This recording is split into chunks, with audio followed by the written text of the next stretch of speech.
On Saturday, the building housing the Al Jazeera television network and the US news agency Associated Press, where both their offices were located, was bombed by Israeli jets. The staff were told to evacuate beforehand.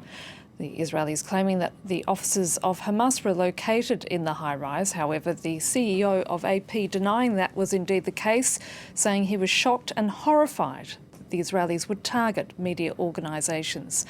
The bombing having sparked worldwide condemnation. Joining me now is Christophe Deloire from Reporters Without Borders.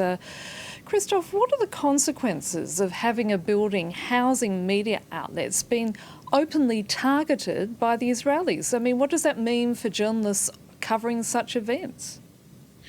There are immediate consequences for the media outlets. Globally, the premises of 23 media outlets were destroyed. 3 buildings were destroyed in the past week. So that's very complicated for those media outlets to continue to work.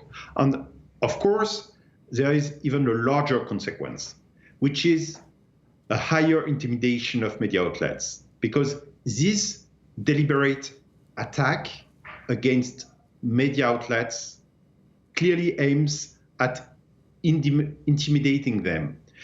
I know, of course, we know at Reporters Without Borders, RSF, that the Israeli authorities said that there was some equipment of the Hamas in this building.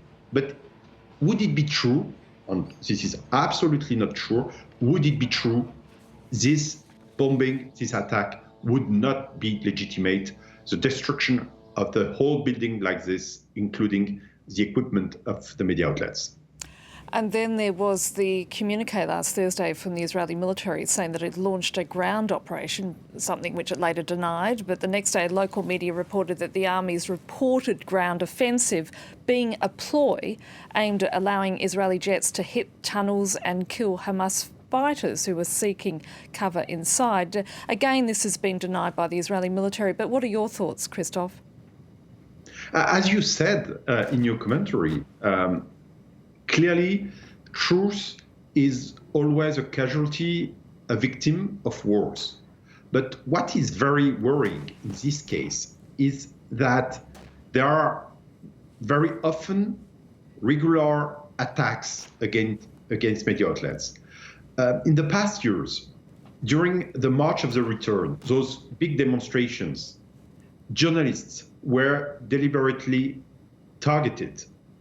In the past week, the headquarters of media outlets were deliberately bombed. We do consider at Reporters Without Borders that it is clearly a war crime, and that's why yesterday evening we triggered the International Criminal Court.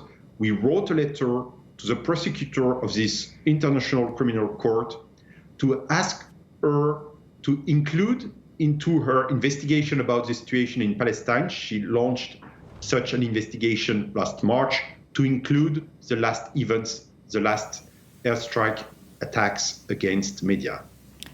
Christophe Deloire, we're going to leave it there. Thank you so much for your time.